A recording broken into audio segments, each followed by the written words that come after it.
सबसे पहले बात कर रहे हैं इस वक्त की बड़ी खबर की। गाजियाबाद में कल नाबालिग के साथ गैंगरेप की अफवाह को लेकर हंगामा हुआ था। इस मामले में गाजियाबाद पुलिस का कहना है कि नाबालिग के साथ गैंगरेप नहीं, रेप हुआ था। परिजनों की शिकायत पर आरोपी फैजान को पुलिस ने गिरफ्तार कर लिया है। वहीं गैंगरेप की अफवाह पर कल गाजियाबाद में जमकर बवाल हुआ था। रोड जाम, आगजनी की घटना हुई थी। इस मामले में डीसीपी ने उपद्रवियों के खिलाफ कार्रवाई की बात कही है। सुबह से ही पूरे इलाके में भारी पुलिस बल तैनात कर दिया गया है। साथ ही सुरक्षा के लिहाज से पीड़िता के घर के बाहर भी भारी पुलिस बल तैनात कर दिया गया है।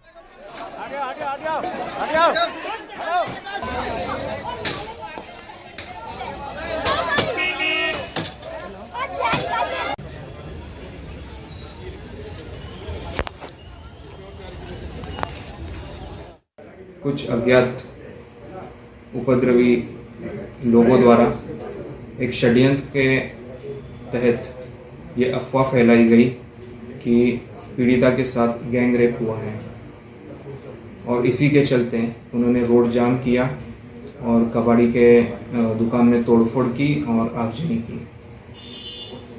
इस पूरी घटना का वीडियोग्राफी और फोटोग्राफी किया गया है और इसमें जो भी उपद्रवी लोग हैं उनको चिन्हित करके उनके खिलाफ कार्रवाई की जाएगी। ये यहाँ पर जो लड़के कबाड़ी का काम करते हैं, ये दूसरे समुदाय से लोग हैं। ये लगातार इन लड़की को परेशान वगैरह करते थे। इसकी शायद मदर नहीं है और उसके इनकी माँ नहीं है, इसके फादर रिक्शा चलाते हैं। तो उस दिन वेडनेसडे मार्केट हमारे वहाँ लगती है, तो ये लोग मार्केट गए थे इस फादर इसके, तो लोग ज़बरदस्ती घर में घुस गए हैं और काफ़ी टाइम सुना के परेशान कर रहे थे लगातार इस लड़की को। तो ये कोशिश कर रही, थोड़ा ये गरीब समुदाय से है बेचारी, तो इन लोगों ने प्रेशर बना के घर में घुस गए और 3-4 बंदे थे ये लोग। इसको बेहोश किया गया। इसका छोटा भाई था 8 साल का, उसको भी इन्होंने मारा पीटा है इन्होंने। और बातचीत करने के लिए ग्राउंड जीरो से गाजियाबाद से हमारे संवाददाता अमित राणा हमारे साथ जुड़ रहे हैं। अमित, क्या स्थिति इस वक्त मौके पर है? पुलिस कितनी संजीदा है? और जिस तरीके से अब आरोपी को गिरफ्तार कर लिया गया है, क्या लोगों का उग्र आंदोलन या प्रदर्शन अभी भी जायज है?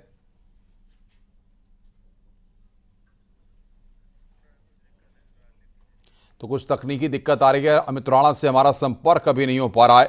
उनसे हम संपर्क करने की कोशिश करते हैं। एक बार फिर आपको खबर बताते हैं।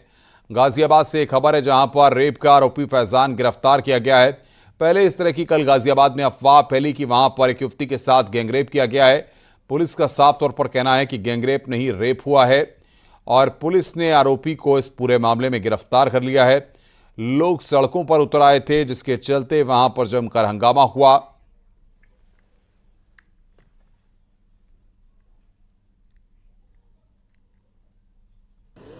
गाजियाबाद के लिंक रोड थाना क्षेत्र की ब्रिज विहार कॉलोनी में उस समय अफरा तफरी का माहौल मच गया जब इलाके में ही कबाड़ का काम करने वाले एक युवक पर पड़ोस में ही रहने वाली एक नाबालिग युवती ने रेप का आरोप लगाया। तस्वीरें आपको दिखाना चाहूंगा। यही वो दुकान है जहां फैजान नामक जो कबाड़ी था अपनी दुकान चलाता था। फैजान की ये दुकान है। आक्रोशित भीड़ ने रात यहां तोड़फोड़ की। पुलिस ने हल्का लाठी बल भी प्रयोग किया, लेकिन यहाँ पर तोड़फोड़ की तस्वीरें आपको साफ नजर आ रही होंगी। इससे चंद कदम की दूरी पर ही पीड़िता का घर भी है, नाबालिग जो बच्ची है उसका घर भी है।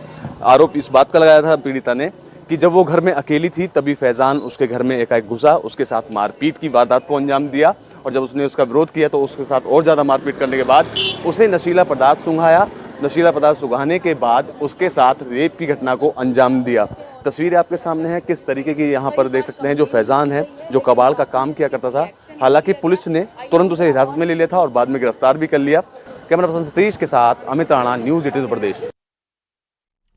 और सीधे एक बार ग्राउंड जीरो का रुख करते हैं। अमित राणा हमारे सहयोगी हमारे साथ जुड़ रहे हैं। अमित, क्या स्थिति आज मौके पर है और पुलिस कितनी संजीदा है इस घटना के बाद?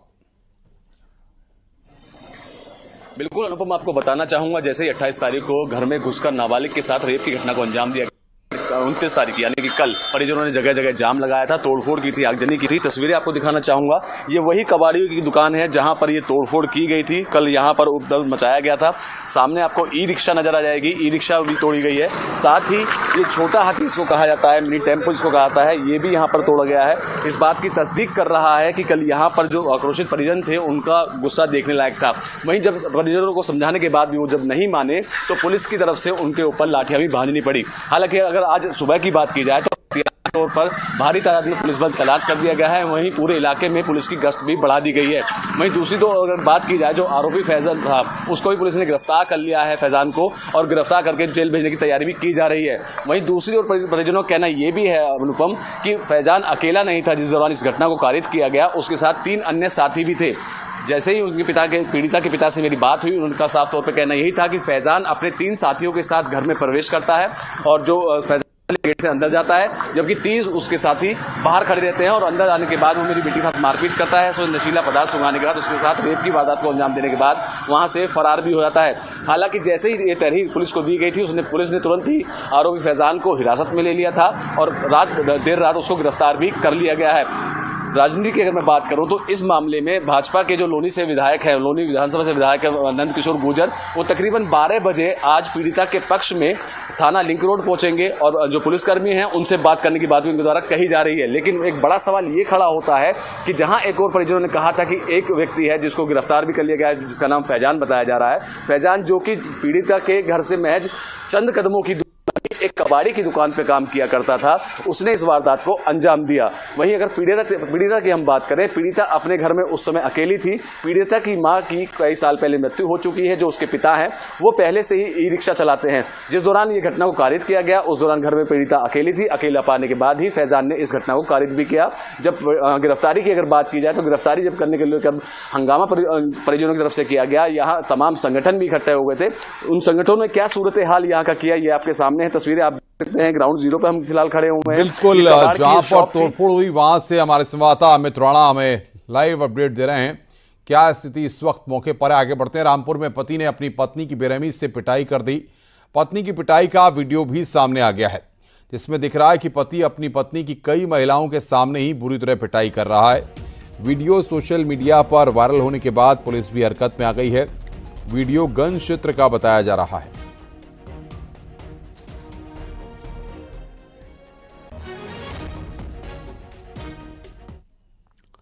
खबर नोएडा से है। यहां पर 11वीं के छात्र अभिषेक ने सुसाइड कर लिया है। बताया जा रहा है कि परिजनों ने छात्र से मोबाइल फोन छीना था। नाराज छात्र ने जान दे दी। पुलिस ने शव को कब्जे में लेकर जांच पड़ताल शुरू कर दी है। पुलिस को कोई सुसाइड नोट नहीं मिला है।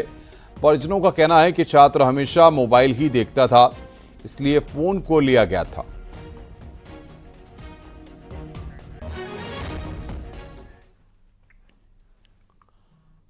आगे बढ़ते हैं। बड़ी खबर बुलंदशहर से आ रही है। पूर्व प्रधान की गोली मारकर हत्या कर दी गई है। हत्याकांड को अंजाम देकर बदमाश फरार हो गया। बताया जा रहा है कि पूर्व प्रधान बच्चों को स्कूल छोड़कर घर वापस लौट रहे थे। घटना की सूचना पर पुलिस के आला अफसर मौके पर पहुंचकर जांच पड़ताल में जुट गए हैं।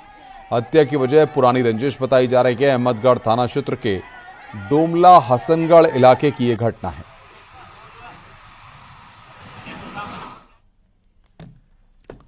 खबर चंदौली से है। आरएन इंटरनेशनल स्कूल की गाड़ी अनियंत्रित होकर पानी से भरी नहर में पलट गई।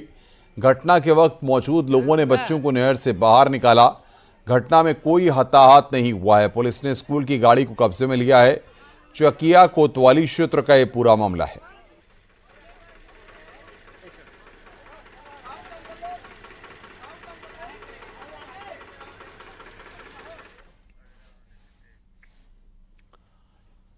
बांदा में तेज रफ्तार ट्रैक्टर ट्रॉली अनियंत्रित होकर दुकान में घुस गई, जिससे दुकान में चाय पी रहा एक शख्स गंभीर रूप से घायल हो गया।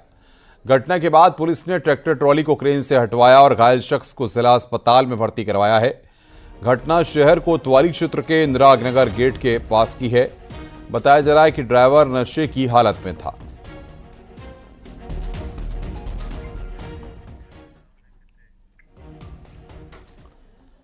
फिरोजाबाद में एक युवक ने मालगाड़ी के आगे कूदकर खुदकुशी कर ली। सूचना पर पहुंची पुलिस ने शव को कब्जे में लेकर पोस्टमार्टम के लिए मेडिकल कॉलेज भेज दिया है। पुलिस की माने तो मां ने उसे किसी बात को लेकर डांट फटकार दिया था, जिससे नाराज होकर वो मालगाड़ी के आगे कूद गया। लोगों ने शव रेलवे लाइन पर पड़े देखा तो पुलिस को घटना की सूचना दी। सूचना पर पहुंची पुलिस ने शव की शिनाख्त कराई। घूम के आ रहा था अपने दोस्तों के साथ, तो उधर से लाइन क्रॉस कर रहा था। ट्रेन भी उसी में आ गया चपेट में, तो मौत हो गई। क्या हुआ? हाँ जी, मौत हो गई। हरदोई में प्रशासन ने अतिक्रमण हटाओ अभियान के दौरान 1 दर्जन से अधिक अस्थायी दुकानें हटवाई हैं। इससे दुकानदारों के सामने रोजी रोटी का संकट पैदा हो गया है। ये लोग लंबे समय से यहां पर दुकान चला रहे थे। पाली कस्बे के मोहल्ला बाजार में प्राइमरी स्कूल के पास ये कार्रवाई की गई। प्रिंसिपल ने स्कूल के आसपास अवैध कब्जे की शिकायत की थी, जिसके बाद ये कार्रवाई की गई।